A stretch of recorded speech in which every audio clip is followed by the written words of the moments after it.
सर्वांना श्री स्वामी समर्थ. कसे आहात मैत्रिणींनो? मस्त मजेत आहात ना? मजेतच असायला हवं. स्वागत आहे तुमचं पुन्हा एकदा नवीन व्हिडिओमध्ये. तर ना आजच्या व्हिडिओमध्ये आपण उंबरठ्यावरचं हळदीचं लेपन का करतो किंवा प्रत्येक गुरुवारीच का करायला हवं, अशा बऱ्याच काही छोट्या मोठ्या टिप्स आहेत, तर त्या मी तुमच्यासोबत शेअर करणार आहे. सो व्हिडिओ कंटिन्यू बघत राहा आणि कसा वाटतो ते सांगा. आणि माझ्याकडून जर का एखादी चूक तुम्हाला आढळत असेल तर ती सुद्धा मला सांगू शकता, कारण की आपण इतर एकमेकांपासून शिकत असतो आणि नवीन मार्ग एकमेकांना आपण दाखवत असतो. त्याच्यामुळं इथे असं वेगळं काही नाही. तर आहे ना, मी वाटीत आहे ना अगोदरच गोमूत्र टाकून घेतलेलं, त्यानंतर टाकलीत हळद आणि आता टाकते गुलाबजल. आणि गुलाबजल किंवा आपण अत्तर वगैरे सुद्धा टाकू शकतो, जेणेकरून वास छान येतो. तर आहे ना, अशा ज्या गोष्टी आहेत त्या आपल्याला टाकायच्या आहेत आणि मी थोडंसं पाणी टाकून ते हलवून घ्यायचं आहे. मी अगोदर घरातली देवपूजा केली, त्यानंतर मग उंबरठा पूजन. आणि सकाळचंच मी उंबरठा वगैरे धुत असते, पण उंबरठा पूजन करताना मात्र मी थोडंसं ओलावा करत असते, जेणेकरून जी हळद आहे ती त्याला चिटकवून राहावी याच्यासाठी. तर या ज्या गोष्टी आहेत ते मी आवर्जून करण्याचा नेहमी प्रयत्न करते.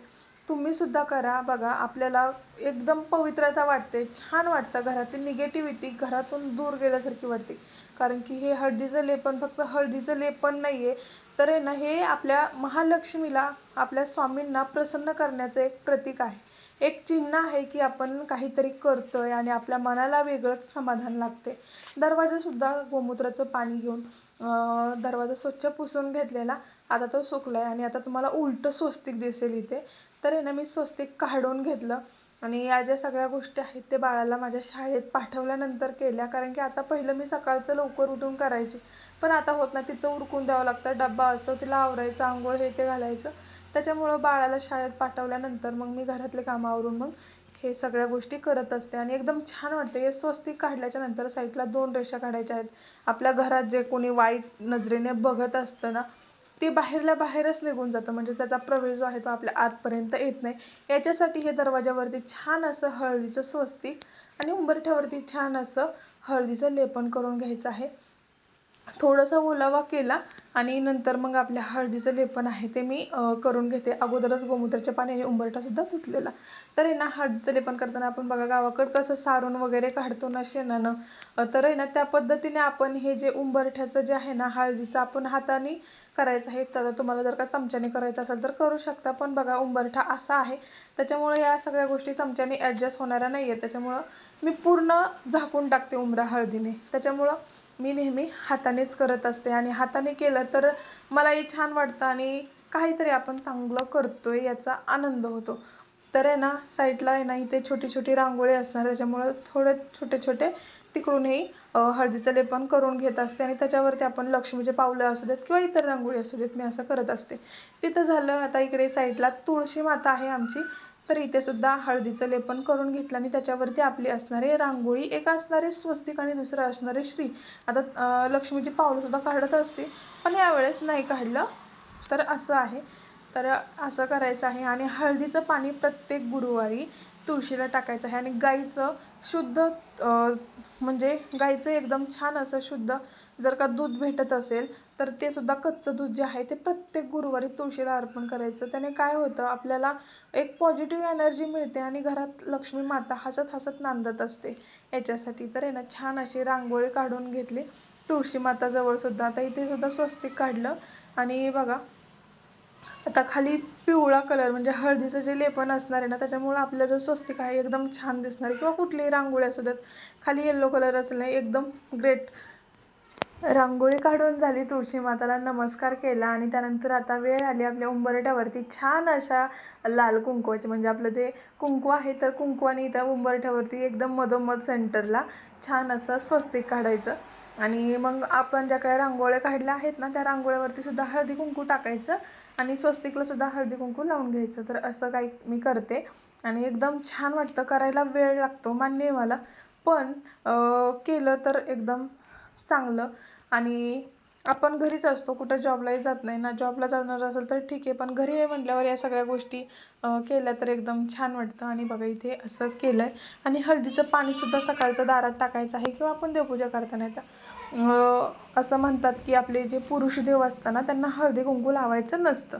म्हणून आहे ना मी इथं चंदन टीका, जसे आपले बाळकृष्ण असतील, स्वामी महाराज असतील, दत्तगुरू असतील किंवा भोले बाबा आहेत, तर आहे ना अशा गणपती बाप्पा असतील आणि अजून गोविंददेव म्हणजे बालाजी, तर या सगळ्या देवांना मी चंदनचा टिका लावून घेतला. आणि आपले कुलस्वामिनी असेल, आपली तुळजाभवानी आई असेल, काळूबाई माता असेल, महालक्ष्मी आई असेल, घंटी असेल, आपला दिवा अगरबत्ती, म्हणजे या ज्या सेक्शन आहेत म्हणजे हे जे देवबाप्पा आहेत तर यांना आपल्याला हळदी कुंकू लावायचं आहे.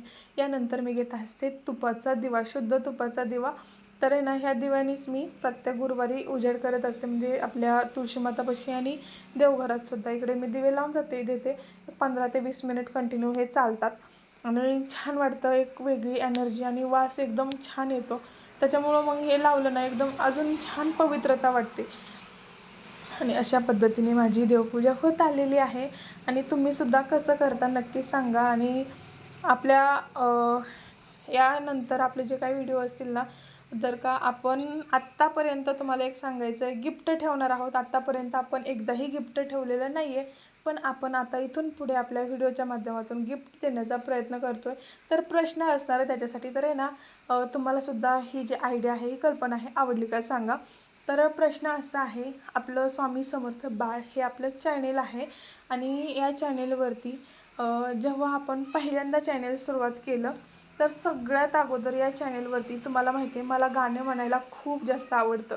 तर आहे ना ते गाणं म्हणणारा, माझ्या आवाजातला गाणं म्हणणारा व्हिडिओ कोणता आहे ते कमेंट करून सांगा. किती तारखेला टाकला आहे तोही सांगा, त्याचं नाव सांगा. तर आहे ना एक कमेंट करा. जे विजय असेल त्यांना नक्कीच आपल्याकडून एक छोटंसं गिफ्ट भेटणार आहे, जे की सगळ्यांच्या आवडीचं सुद्धा असणार आहे. तर ते काय आहे जेव्हा तो विजेता निवडेल तेव्हा मी तुम्हाला सांगेल. तर तुमचा प्रश्न असा असणार आहे की आपल्या चॅनेलवरती सगळ्यात अगोदर पहिलं गाणं कोणतं मी चॅनेलवरती अपलोड केलेलं आहे, तर त्याचं तुम्ही मला नाव सांगायचं आहे. तर असा तुमचा प्रश्न आहे. जे कोणी सांगेल त्यांना नक्कीच ह्याचं गिफ्ट मिळेल. तर आहे ना हा व्हिडिओ जास्तीत जास्त टाईमपर्यंत शेअर करा, जेणेकरून सगळ्यांना आवडेलसुद्धा आणि कोणाला तरी छान अशी माहिती किंवा गिफ्टसुद्धा मिळेल. तर सर्वांना श्री स्वामी समर्थ. जय जय स्वामी समर्थ. ओम श्री महालक्ष्मी देव्ये नमः. ओम श्री महालक्ष्मी देव्ये नमः. सर्व मंगल मांगल्ये शिवे सर्वार्थ साधिके शरण्ये त्र्यंबके गौरी नारायणी नमोस्तुते. ओम महालक्ष्मी नमो नमः. ओम विष्णुप्रियाये नमो नमः. ओम धनप्रदाये नमो नमः. ओम विश्वजनन्ये नमो नमः. थँक्यू तुळशी माता. तर आहे ना आमची तुळशी माता खरंच खूप गोड दिसते आणि खूप छान आली आहे. खरंच खूप छान वाटते. आणि आमचे देवबाप्पासुद्धा असे आहेत. संध्याकाळच्या वेळेस जायचं आहे स्वामी समर्थ महाराजांच्या मठात, असा माझा प्लॅन आहे. त्या अगोदर देवबाप्पांना नमस्कार केला आणि आता वेदिकाचे पप्पा जेव्हा येते तेव्हा आपल्याला जायचं आहे स्वामींच्या मठात. तर आपण जे स्पर्धा ठेवणार आहोत, जे कोणी क्वेश्चनचं ॲन्सर देईल त्यांच्यासाठी छान असं गिफ्ट असणार आहे. आणि नक्कीच तुम्ही कमेंट करून सांगू शकता. आणि ज्याची पहिली कमेंट असेल करेक्ट असेल त्याला नक्कीच गिफ्ट मिळेल. तर असं आहे.